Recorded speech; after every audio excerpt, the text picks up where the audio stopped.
नमस्कार, बहुत स्वागत है आपका। आप देख रहे हैं शिव पुराण उपाय। अगर आप हमसे अभी अभी जुड़े हैं तो प्लीज़ चैनल को सब्सक्राइब कर लें और पसंद आए तो वीडियो को लाइक करें। कमेंट में हर हर महादेव जरूर लिखें। सरस्वती महामाये शुभे कमल लोचनी विश्वरूपी विशालाक्षी विद्या मम देहि परमेश्वरी। ज्ञान की देवी माँ सरस्वती का अवतार माघ मास के शुक्ल पक्ष के पंचमी तिथि को हुआ था।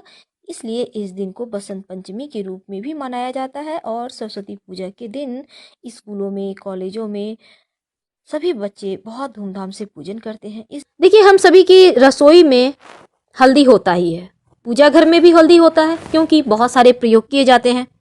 आज हम बात करेंगे एक ऐसे हल्दी की जो गुरु से भी संबंध रखता है और आपके जीवन में वास्तु दोष को दूर करेगा, धन की परेशानी को दूर करेगा और ग्रहों की चाल को ही बदल देगा। आखिर वो कौन सा उपाय है जो गुरुवार के दिन अगर किया जाए तो जीवन के बहुत सारे कष्ट मिट जाते हैं, चाहे वो धन संबंधी मामला हो, संतान संबंधी हो या फिर आपके करियर में कोई परेशानी हो। तमाम परेशानियों का समाधान पाने के लिए सिर्फ एक चुटकी हल्दी ही काफ़ी है।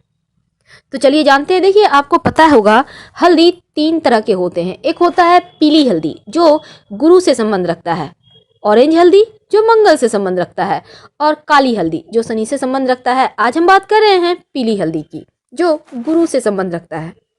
देखिए, हल्दी स्वास्थ्य के लिए तो लाभप्रद है ही, धर्म कार्य में भी उतना ही महत्व होता है। और जब निगेटिव ऊर्जा की बात आए, जब जीवन की परेशानियों की बात आए तो हल्दी से ज्यादा विशेष प्रयोग और किसी चीज से मिल ही नहीं सकता। हल्दी जो होता है ना, इसमें दैवीय गुण होता है। इसीलिए तो शादी विवाह में वर वधू को हल्दी लगाया जाता है। क्यों? क्योंकि वो नजर दोष से बचे रहें, उनके जीवन में मंगल ही मंगल हो और बाहरी बाधाओं से बचाने के लिए, उनकी सुंदरता को अच्छे से रखने के लिए, लाभ मिले सुंदरता का, इसी के लिए तो हल्दी लगाते हैं। तो आइए हम जानते हैं इस हल्दी का छोटा सा प्रयोग। सबसे पहली बात, जब भी आप नहाते हैं, पूजा पाठ करते हैं, अगर नियमित रूप से भगवान सूर्य को 1 लोटा जल में 1 चुटकी हल्दी डालकर अर्पित करें तो आपका न सिर्फ गुरु मजबूत होता है, आपका जो विवाह वाला पार्ट है वो बेहतर होता है। वैवाहिक जीवन में समस्या हो या विवाह नहीं हो पा रहा हो या फिर धन की परेशानी हो, संतान की मुश्किलों हो या आप विदेश जाना चाहते हैं, आपके करियर की संकट है, हर एक परेशानी से आपको बचाएगा 1 लोटा जल में 1 चुटकी हल्दी डालकर अगर भगवान सूर्य को आप अर्पित करें तो। जब भी आप पूजा पाठ करते हैं एक नियम बना लें। आप बहुत सारे लोग पूजा पाठ नहीं करते, सिर्फ नहा लेते हैं, हनुमान चालीसा तो पढ़ते ही हैं, भगवान सूर्य को भी प्रणाम करते हैं, लेकिन आप एक नियम बना ले। क्या? हल्दी अपने पूजा स्थान पे जरूर रखिए, थोड़ा सा रखिए और किसी पात्र में रखें। इस हल्दी को नियमित रूप से आप अपनी अनामिका उंगली यानी रिंग फिंगर में हल्का सा लीजिए, टच कीजिए। अगर आप चाहें तो भगवान के चरणों में, खासकर अगर श्री हरि या भगवान श्री कृष्ण है या गणेश जी है, अगर आप पुरुष हैं तो गणेश जी को आप हल्दी अर्पित करके आप अपने माथे पे, कंठ पे या गर्दन में या फिर कलाई में लगा सकते हैं। अगर आप महिला हैं तो आप भगवान श्री कृष्ण या श्री हरि के चरणों में लगाकर अपने कलाई में या गले में लगाइए। ऐसा करने से आपका गुरु मजबूत होता है, आपकी वाणी दोष दूर होती है और आप धीरे धीरे और ज़्यादा तरक्की करने लगते हैं। हल्दी का छोटा सा प्रयोग किया जाता है। देखिए, सबसे पहली बात तो हम आपको बता दें, बिना मतलब का किसी को बातों में आकर हल्दी दान मत कीजिएगा। अगर आपका गुरु मजबूत होगा तो हल्दी दान करने से कमजोर हो जाएगा, इसलिए बचिए।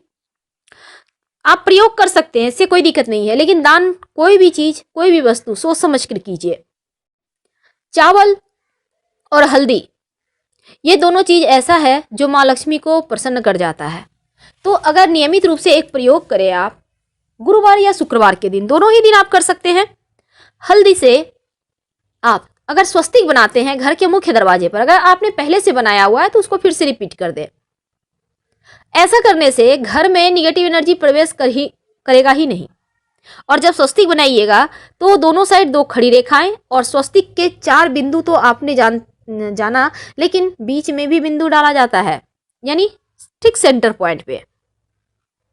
जब आप माथे पर अपने हल्दी लगाना शुरू कर देते हैं नियमित रूप से ना, तो तमाम कार्यों में सफलता मिलने लगती है। और अगर स्वास्थ्य में परेशानी हो, खासकर पेट की समस्या हो, तब आप हल्दी दान कर सकते हैं किसी विद्वान से पूछकर।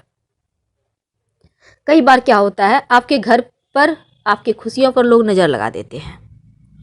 कई बार आपके जीवन में बहुत सारी परेशानी एक के बाद एक आने लगती है, आप वहाँ से निकल नहीं पाते हैं कि दूसरी परेशानी आके फिर से खड़ी हो जाती है। तब आप मुश्किल में पड़ जाते हैं कि न जाने किसने हमारे हंसते खेलते परिवार को नज़र लगा दी। कभी कभी तो घर के लोग ही बहक जाते हैं। क्या करेंगे? अपने घर के बाउंड्री वाल, अगर मान लेते हैं आप फ्लैट में रहते हैं, आपके पास बाउंड्री वाल नहीं है, तब क्या करेंगे? तब आप मुख्य दरवाजे के चारों तरफ हल्दी से रेखा खींच दें। चारों तरफ मतलब जैसे चौखट होता है ना, तो आप बस एक बॉन्ड जैसे चौखट है उसी तरह से आप अच्छे से घेर दें, उसको ऐसा घेरा बना दें कि कोई भी नेगेटिव एनर्जी आपके घर में प्रवेश कर ही ना पाए। और इसे हर गुरुवार या शुक्रवार के दिन रिपीट करते रहें। यकीन मानिए धीरे धीरे चीज़ें बेहतर होने लगती है। उम्मीद है आप समझ चुके होंगे हम आपसे क्या कहना चाहते हैं। अगर आपका गुरु कमज़ोर हो तो आप चाहें तो नहाने के पानी में एक चुटकी हल्दी डालकर नहा सकते हैं। ऐसा अगर छोटे बच्चे हैं आपके घर में, तो जैसे कि ठंड का मौसम है, तब ऐसे में क्या करेंगे, पानी को थोड़ा सा एक मग में पानी ले लें, आप उसको धूप में रख दें, उसमें थोड़ा सा कच्ची हल्दी डालकर, और इसी पानी से छोटे बच्चे को नहलाया जाए तो नज़र दोष से भी बचे रहते हैं और उनका जो शरीर है वो ज़्यादा निखार आ जाता है उसमें, और वो स्वस्थ भी रहते हैं, मस्ती में रहते हैं। एक तो ये सुरक्षा कवच होगा, और धूप में जो पानी गर्म होकर आपने उनको नहलाया तो वो एक पॉजिटिव एनर्जी का भी काम करता है। माना जाता है अगर भगवान गणेश को कोई भी पुरुष नियमित रूप से हल्दी अर्पित करता है, गणेश जी के चरणों में या पान के पत्ते पर ही रखकर, या सिंदूर अर्पित करता है, तो उसके जीवन में कभी कोई परेशानी उसे परेशान ही नहीं करती। हम एक बार फिर से आपको कह रहे हैं, हम ये नहीं कहते कि आप बहुत पूजा पाठ करें। देखिए, बहुत पूजा पाठ आप कर रहे हैं, आपका दिमाग कहीं और है, बहुत सारे काम है, खाना बनाना है, बच्चों को देखना है, स्कूल जाना है, भेजना है, टिफिन तैयार करना है, तो आप पूजा पाठ करके फ़ायदा नहीं है। इसलिए बस दिल से प्रणाम करें। जब भी मौका मिले तो छोटा सा प्रयोग कर लिया करें, यही काफ़ी होगा। क्योंकि दिल से अगर आप एक भी काम करते हैं, 1 मिनट 1 सेकेंड के लिए ही सही, तो वो प्रार्थना आपकी स्वीकार हो जाती है। कई बार घर में छोटे बच्चे डर जाते हैं सपने में, कई बार बड़े को ही नज़र लग जाती है, सपने अच्छे नहीं आते, लगता है कोई परेशान कर रहा है, नेगेटिव एनर्जी है, कोई साया है। अब ऐसे में आप 2 हल्दी की गांठ अपने तकिए के नीचे मौली धागा से लपेट कर, मौली धागा वही जो कलाई में आप कलावा लपेटते हैं, आप उसको अच्छे से बांध कर अपने तकिए के नीचे रखें। 1 महीने के बाद इसको मिट्टी में दबा दीजिएगा। आप देखिएगा धीरे धीरे बुरे सपने भी आने बंद होंगे, और आपके जो सर के ऊपर एक बाहरी हवा है वो समाप्त हो जाती है। माना जाता है कि भगवान श्री हरि और माँ लक्ष्मी की तस्वीर अगर आपके घर में है एक साथ, तो 1 चुटकी हल्दी किसी भी पुड़िया में आप मतलब कागज में डालकर पुड़िया बनाकर उनकी तस्वीर के पीछे छिपा देते हैं, तो मनचाही मनोकामना पूर्ण हो जाती है। चाहे वो नौकरी की मनोकामना हो, विवाह की मनोकामना हो, अपना घर का मनोकामना हो, या फिर संतान की मनोकामना हो, विदेश यात्रा की मनोकामना हो, कैसी भी मनोकामना हो, पूरी हो जाती है। आप ये उपाय कभी भी कर सकते हैं, गुरुवार के दिन, शुक्रवार के दिन, सुबह, दोपहर, शाम, जब भी आपको लगे कि अब आप दिल से रेडी हैं भगवान से थोड़ा सा विनती करने के लिए। हड़बड़ाहट में कोई काम मत कीजिएगा, नहीं तो उसके फल उतने नहीं मिलते जितना आपने उपाय किया। तो हल्दी के प्रयोग से जीवन में संपन्नता आती है, नकारात्मक ऊर्जाएं दूर होती है, इसीलिए हल्दी का से हवन भी होता है, और हल्दी की माला से मंत्र जप करने से आपका भाग्योदय भी होता है। तो छोटा सा प्रयोग है, आप कीजिए। फिलहाल हम आपसे विदा लेते हैं। हर हर महादेव।